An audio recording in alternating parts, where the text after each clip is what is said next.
బాబాతో కొంతమంది ఆధ్యాత్మిక సంభాషణ. బాబా, నాకు చీకటి అంటే భయం, ఏం చెయ్యాలి? నీకు చీకటి అంటే భయమా లేదా వెలుగు లేదని భయమా? ముందు అది తెలుసుకో. బాబా, నాకు శాస్త్రాలన్నీ తెలుసు, ఇంకా ఏమైనా చెయ్యాలా? ముందు నాకు తెలుసు అనే దాన్ని చంపు.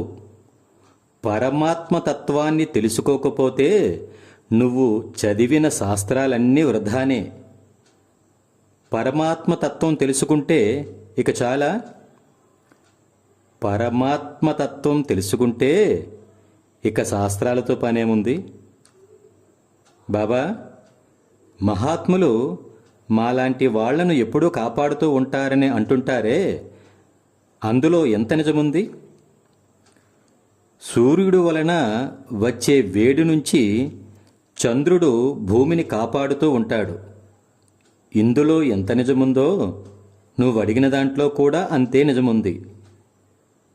బాబా, మా వీధిలో ఒక అతను చలికి వణికిపోతున్నా, వయసు మీద పడుతున్నా, తినడానికి తిండి లేకపోయినా, కప్పుకోవడానికి బట్ట లేకపోయినా, ఉండడానికి గూడు లేకపోయినా, శరీరం పట్టు తప్పిపోయినా, చేతిలో చిల్లి గవ్వ లేకపోయినా, చివరకు బిచ్చమెత్తుకొని బ్రతుకుతున్న అతనిని చూసి మా ఊరి వాళ్ళు మహాత్ముడు అంటుంటారు.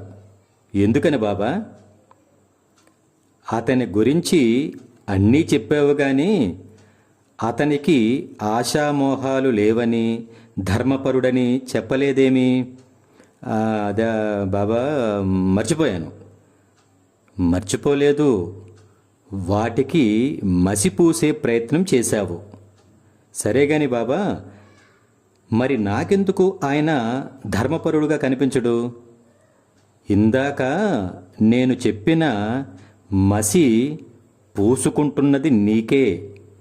అలాంటప్పుడు ధర్మం ఎలా కనిపిస్తుంది నీకు? జై హింద్.